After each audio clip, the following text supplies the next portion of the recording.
Uno de los aspectos que más se destaca del mundo del videojuego es la gran cantidad de canales por los que se mueve, formatos en los que no parece que exista un predilecto. El mundo de YouTube funciona especialmente bien, y es bastante común ver cómo una y otra vez los medios especializados intentan abrirse un hueco ahí. Pero también existen otros como el terreno de la locución, o algunos más contemporáneos como las retransmisiones en directo, algunas interactivas. Es evidente que gusta hablar de videojuegos, y que ese mismo eco ha hecho también que se valoren algunos títulos que quizás no hubiesen funcionado tan bien con los canales tradicionales. Dayo, un periodista de videojuegos que se mueve por todas las plataformas mencionadas, hablará de la gran cantidad de formatos por los que se mueve el mundo del videojuego, y también tendrá unos minutos para hablar de su pasada y futura trayectoria profesional.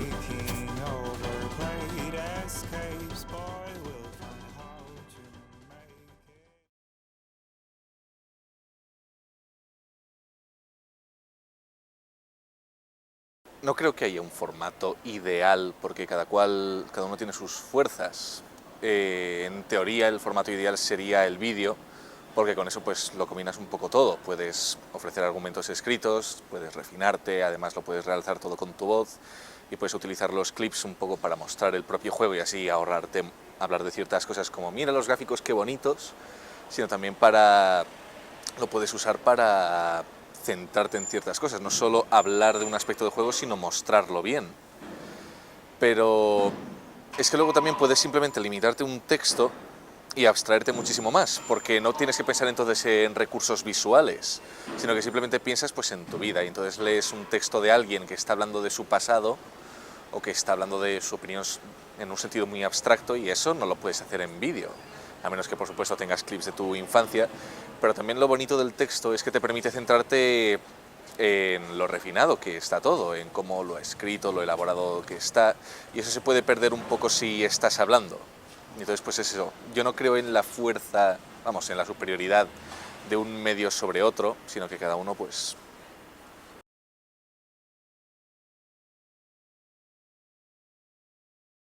Pero eso es por otros motivos. No es por lo mejor, sino por lo más cómodo.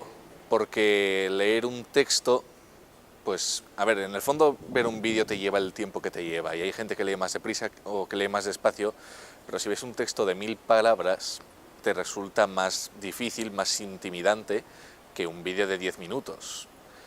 Y es esa comodidad la que hace que el periodismo tenga que traducirse al vídeo. No la necesidad de, oh, no podemos informar bien, sino el hecho de, es que si no la gente, hay público que perdemos.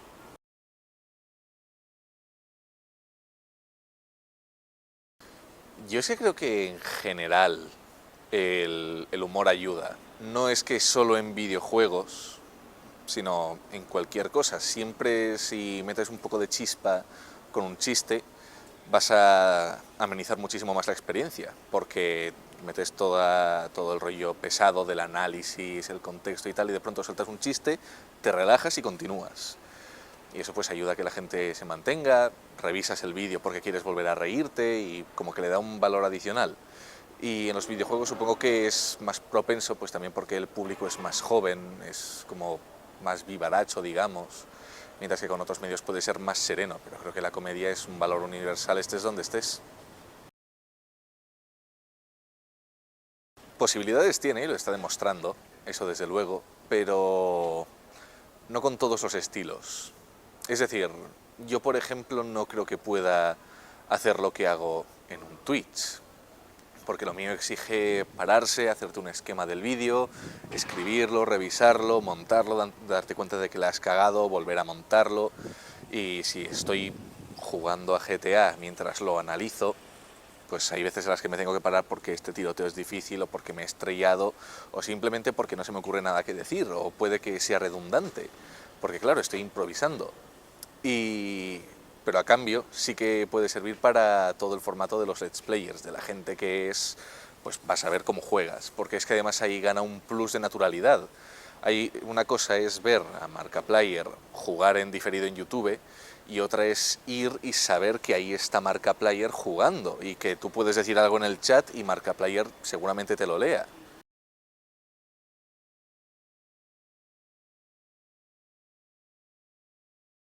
Siempre depende de quién, qué y por qué. Yo, por ejemplo, en mi canal me pongo a hablar de cine y de manga porque empecé a escribir críticas de cine y luego me pasé a los videojuegos literalmente porque no encontraba películas para descargarme y hacer análisis de cine en vídeo. Pero lo mío es que me gusta el cine de toda la vida y quiero transmitir esa pasión al cine. Pero no veo que todo el mundo necesite hablar de cine en su medio, aunque sí, por supuesto. Luego vas a un análisis y te meten una referencia a una película o a un libro, pero no lo veo como un fallo del medio o del que esté hablando, sino casi como una virtud, porque es como que realzas, porque puedes hablar de un videojuego y eso está muy bien, pero si hablas del videojuego y de pronto le metes un poco de contexto diciendo en qué película se basa, pues gana fuerza tus argumentos, de pronto metes otra dimensión. Pero no creo que sea en plan los videojuegos no son lo suficientemente fuertes, tenemos que tomar otras cosas, sino hablas de lo que sabes, si puedes meter algo para enriquecer tus argumentos lo metes, si tienes ciertos gustos, y GN por ejemplo también, pues eso, habla a veces de manga, habla mucho de cine, de superhéroes y tal, y eso es poco por las preferencias que se tienen, los creadores del contenido, la gente que lo lee, pero una vez más no lo veo como un fallo. Una vez más depende de a quién mires, porque no paran de salir estadísticas de que la gente va mucho a youtubers, y eso es cierto, hay youtubers que tienen muchísima más fuerza que un medio que un medio de prensa. Un youtuber puede hablar de un videojuego y va a ver muchísima más gente que lo vea y se vea impactado por eso que si ves un análisis. Y eso creo que es cierto. Pero en términos de generar discusión, creo que la prensa sigue teniendo muchísimo valor. De hecho, también es un poco por lo que me han enseñado, así que puede ser un poco de propaganda estúpida, pero lo que siempre me han dado a entender es que en la democratización de la generación de contenido está muy bien que haya gente como yo haciendo mis cosas en YouTube, pero el valor de la prensa residirá en la calidad de ese discurso, porque te vas a ver un texto de Lija Alexander o yo qué sé, los buenos artículos de Kotaku cuando saca uno, o te vas a Anait y ves textos de muchísima calidad que te hacen reflexionar a nuevos niveles. Luego, por supuesto, hay grandísimos youtubers como Camster o Super Bunny Hop que también contribuyen a esa discusión y al nivel de la prensa o incluso superior al de la prensa a veces. Pero con la prensa tienes a gente que está siempre pensando en esos términos y contribuyendo al discurso. Y creo que sigue teniendo su valor ahora. Hay gente que no quiere escucharles, hay gente que prefiere a los youtubers, pero no creo que eso les quite valor, siguen estando ahí, no creo que se vayan a ninguna parte.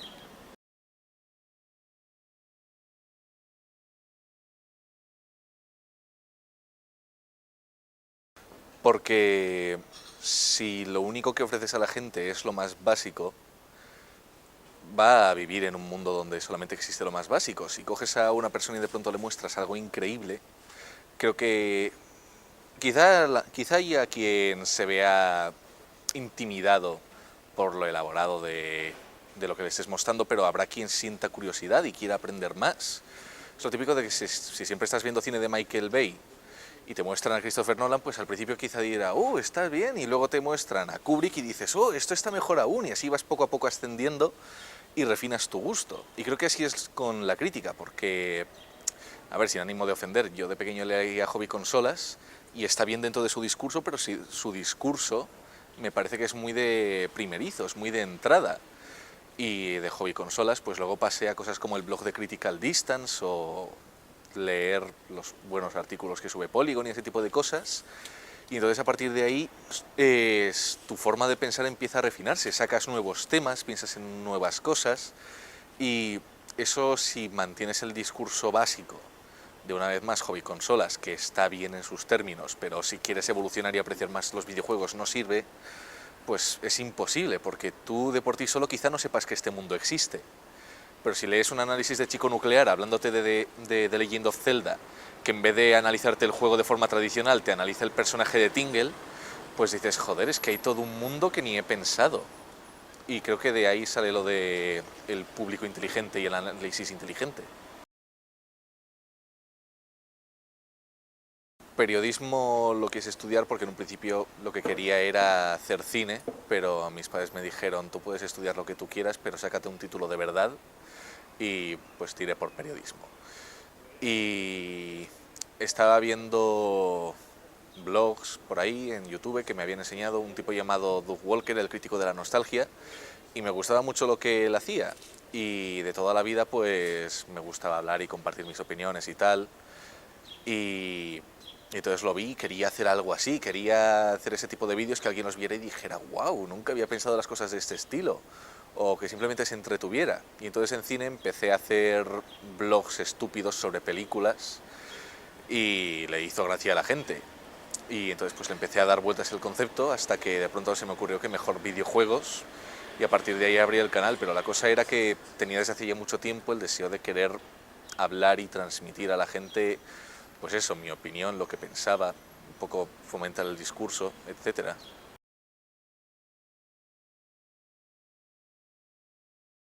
Es una pregunta que no puedo responder sabiendo absolutamente todo, porque no leo tanta prensa española. Es decir, las páginas como Mary Station, 3D Juegos, incluso IGN no leo tanto, IGN o Eurogamer, etcétera. Así que no sé en profundidad hasta qué punto han evolucionado.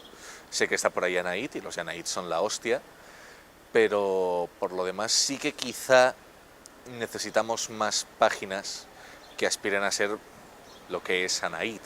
Hay demasiada prensa tradicional, digamos, muy de saber cuáles son los lanzamientos, análisis tradicionales, etcétera, pero no tanta prensa de reflexión, de coger un videojuego y en vez de simplemente analizarlo, hablar de temas concretos. Y ahí sí que veo una ausencia. Pero luego hablas con los periodistas y los tíos son gente perfectamente inteligente, con mucha cultura, mucho mundo interior. Y entonces la pregunta es un poco por qué no se impulsa ese mismo discurso desde los medios tradicionales y por qué no sale a nadie más que diga, pues voy a hacer como Anait. Que a ver, sí, existen páginas como Mundo Gamers, pero creo que son bastante más pequeñas, porque miras a nivel internacional y tienes, pues eso, tienes Game Trailers y VG247, pero luego tienes, una vez más, Kotaku, tienes todos los blogs de gente como Clint Hawking, y hay muchísima más variedad. En España creo que no hay tanta, pero quizá también sea porque el público no parece querer algo más elaborado. La verdad no lo sé, una vez más estoy hablando casi desde la ignorancia aquí.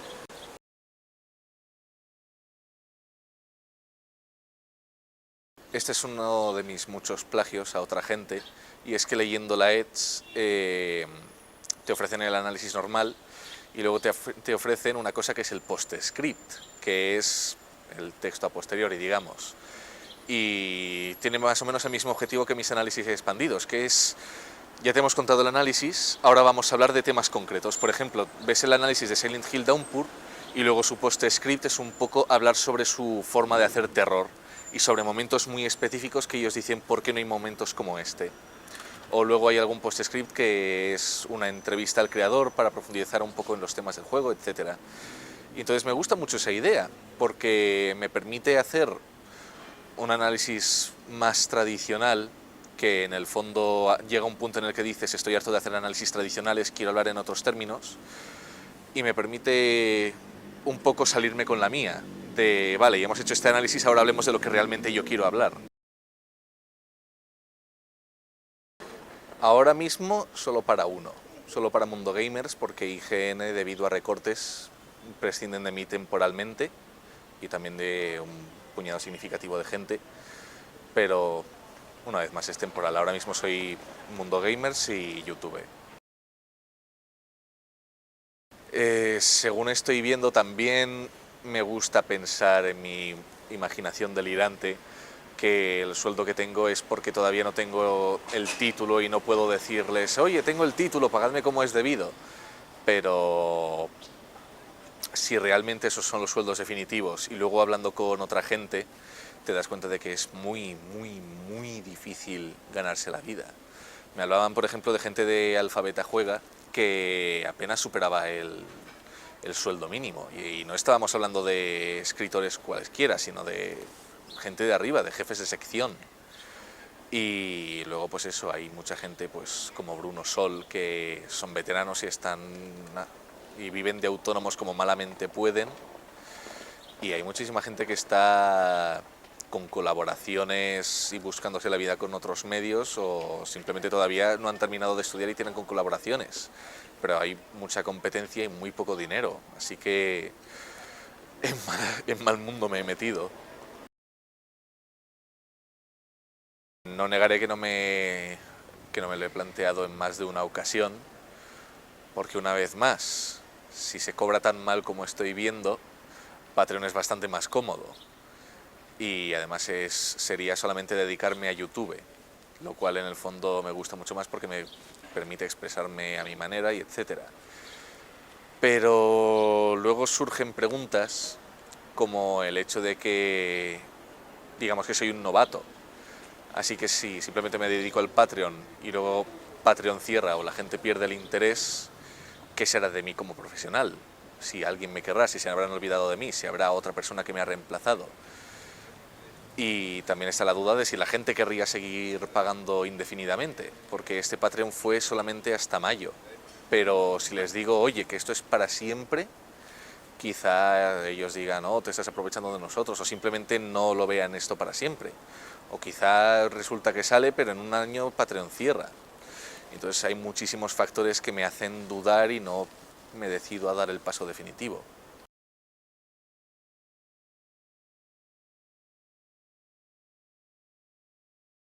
Sigo pensando que hay mucha gente obsesionada con la idea de que los videojuegos son solo juegos, y hay mucha gente que está intentando que los videojuegos sean más que juegos, y en parte creo que de eso va Gamergate precisamente, porque si miras a los que están del lado de Gamergate hay mucha gente que lo único que lo que está diciendo es: nosotros queremos juegos, queremos divertirnos y evadirnos y ya está.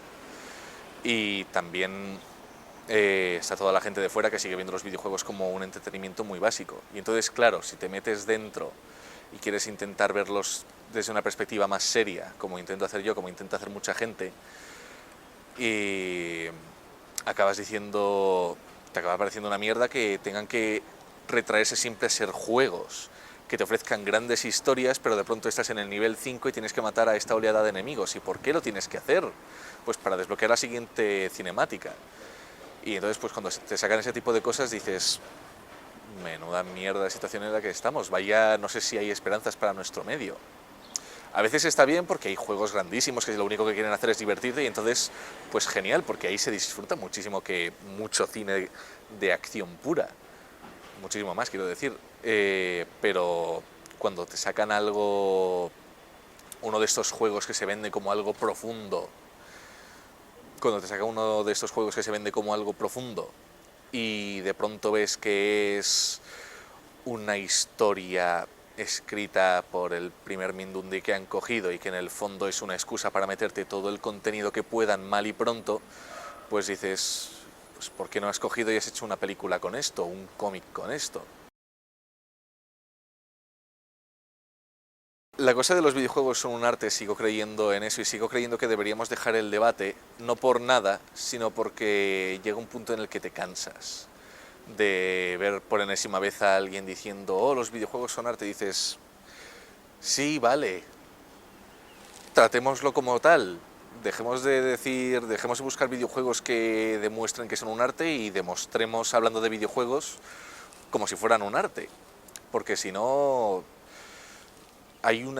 solo puedes leer una serie X de textos otra vez diciendo que los videojuegos son un arte, proclamando la grandeza del medio, hasta que te canses y digas, basta ya, por favor, ya he leído 50.000 de estos. Por eso dije la frase de podemos dejar el debate, no porque el debate haya muerto, que por desgracia no lo ha hecho, sino porque la discusión de los videojuegos son un arte no lleva a ninguna parte. Lo que lleva a alguna parte es decir, vale, los videojuegos son un arte, ¿ahora qué podemos extraer de ellos?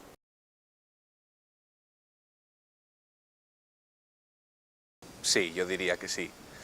Por suerte hay casos que están demostrando lo contrario. Por ejemplo, The Order, si lo hubieras analizado como simplemente un videojuego en términos de diversión y gráficos y tal, pues supongo que habría merecido mejor nota, tampoco estoy diciendo que sea la hostia, pero la cosa es que lo bonito de The Order es que la gente lo machacó porque tenía una historia de mierda y duraba poquísimo, no porque una corta duración sea mala, sino porque no tenía tiempo para mostrarte su historia. Y ahí hay ejemplos que están demostrando que la gente avanza un poco desde ese discurso, pero luego, una vez más, hay muchos tradicionalistas, lo que llaman ludofundamentalistas, que lo único que quieren sacar de los videojuegos es diversión y evadirse, y oye, que eso está muy bien. Pero el problema llega cuando esa visión arrastra el resto, y eso se ve muchísimo con los juegos tradicionales, porque es eso, Metal Gear tiene una historia magnífica, pero luego es un juego que va sobre la guerra, vamos, sobre lo horrible que es la guerra, y te lo dice haciendo que mates gente. Entonces, pues, hay un poco de choque entre ambas partes. Y eso, sobre todo, pues eso, daña al retro, a los videojuegos tradicionales. Y, por desgracia, creo que va a perdurar durante bastante más tiempo del que me gustaría, pero poco a poco nos vamos alejando. Al videojuego yo le pediría coherencia, básicamente. Si vas a ser un videojuego que solamente quiera divertirme, pues perfecto, céntrate en divertirme. Y si me vas a querer contar una historia, cuéntame una historia, pero no me cuentes una historia y luego me hagas pegar tiros a 50 tipos que salen de ninguna parte. Céntrate en contarme la historia con coherencia, porque si no ocurren cosas como Dying Light. Que Dying Light no sabe si quiere divertirte o contarte una historia, y entonces acaba fallando porque la historia es una mierda y la diversión no está tan bien llevada, y entonces pues coges grandísimos conceptos y los destruyes, y lo único que necesitaría el videojuego es asumir que puede ser un poco de todo. Si asume que puede simplemente divertir o que puede simplemente contar buenas historias sin tener que forzar la jugabilidad, creo que todos ganamos. Y si no, pues siempre vamos a seguir atascados en esta adolescencia en la que no sabemos hacia dónde nos movemos. Sobre todo le pediría un poco que se detuviera a pensar y a, digamos, actuar un poco con conciencia, porque es el mismo debate de siempre, de Call of Duty es una mierda, Call of Duty vende 1000 millones de copias, la gente sigue diciendo que Call of Duty es una mierda, Call of Duty vende más, etc. Y luego te sacan un juego magnífico y vende pues 10.000, 100.000 copias, que para un juego indie puede estar muy bien, pero hay muchísima gente que estará hambrienta de ese juego y no lo compra.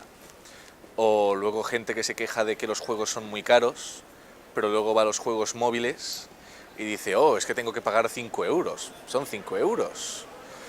Y tiene más, y seguro que te diviertes más que con un juego AAA de 60. Y después les pediría un poco eso, un poco de detenerse a pensar y de decir, a ver, si estoy diciendo esto, ¿por qué no miro por aquí? ¿O por qué no hago esto?